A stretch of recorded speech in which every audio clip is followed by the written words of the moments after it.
Hey Netflix fans, I'm Nika Chung. Welcome back to my channel. Netflix Nightbooks, based on the same name of J.A. White, directed by David Yarovesky, and it's starring Krysten Ritter, Winslow Fegley, and Lidya Jewett. Alex, a young boy who loves to write scary stories, swears to never write another one again because of what students were saying about his book, saying that he was weird. He grabs his Nightbooks, his collection of self-written scary stories, and sneaks out of the apartment while his parents are talking. He's really intending to burn them because he thinks they're horrible stories, but before he reaches the furnace room, he passes an apartment with an open door that bewitches him into entering. The door apartment shuts behind him and it disappears.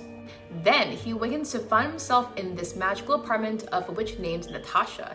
She threatens him with her magic and informs him the apartment lures children into it, but only those who are useful to her are kept alive.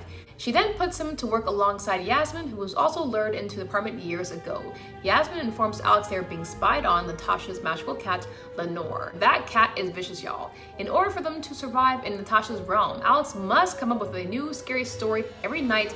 If he doesn't, the witch will kill them. Jeez, man, he's got a lot of weight on his shoulders. He better come up with something good.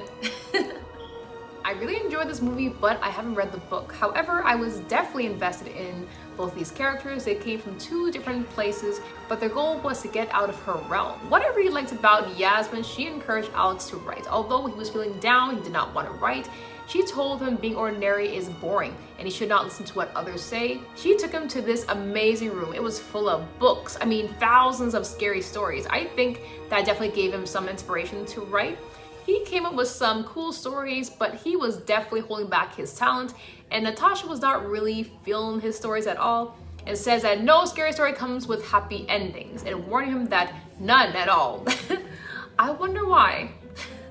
I do agree with Natacha 50-50. Some scary stories can have happy endings, but others don't. They're meant to continue at least for part 1, 2, 3, and then eventually, some happy endings. The kids in this film were fantastic. The interaction they had with Natacha, the witch, was really hilarious, especially when they're trying to get away from her, and especially with the CGI dealing with Lenore the cat and those creepy little monsters from the garden. Their interaction with them was really hilarious. I enjoyed Krysten's character as the witch Natacha. She was funny, fantastic. Her character acted like a diva, but y'all, I have to say this, Natacha also reminds me of a Hogwarts student. She looks like a Ravenclaw who enjoys what she does, but I wish there was a little more of a backstory about her, of how she got here in this realm.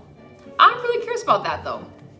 Hopefully there might be a part 2, and I think there might be. But this is also giving me kind of like a Goosebumps vibes too. And apparently there is a Hansel and Gretel in this story. It was short, but I wish I had seen what happened to the other kids that were also taken by Natacha. I'm just saying, y'all. What stood out to me was library of endless scary books. I was in book heaven. It was cozy and comfy, a place you just don't want to leave. I have those days when I read a nice book. Yeah, that atmosphere was really cool. The visual effects were really impressive for that scene in particular with all those books. Indeed. I think this was the best thing that ever happened to Alex. He has friends, he came back a stronger writer, and as well inspiring other Alexes of the world to create their own scary stories who want to experience those Halloween monsters come to life. For them, this is an ideal getaway into the macabre. I had a good time watching this film.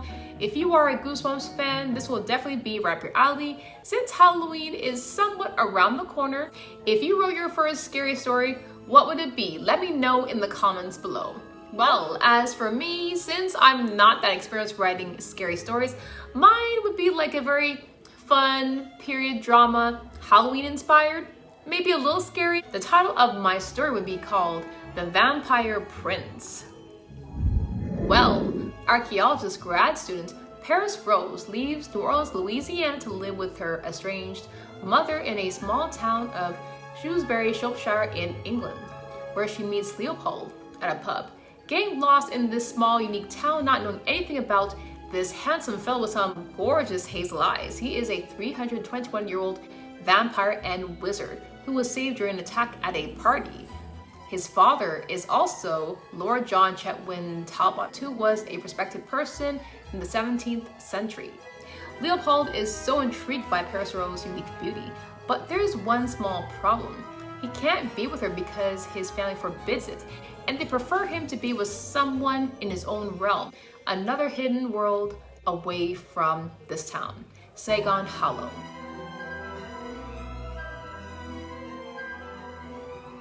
The vampire lords would find out, and would be consequences for them.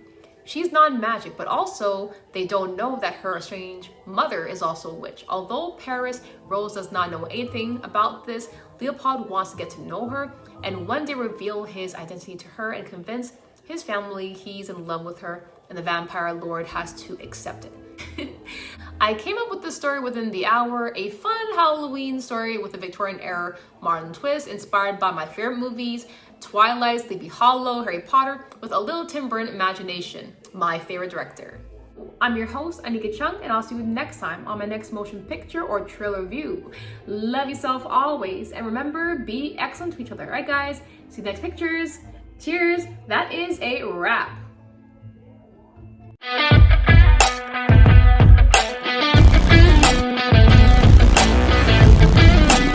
Things are not happening to you, they're happening for you.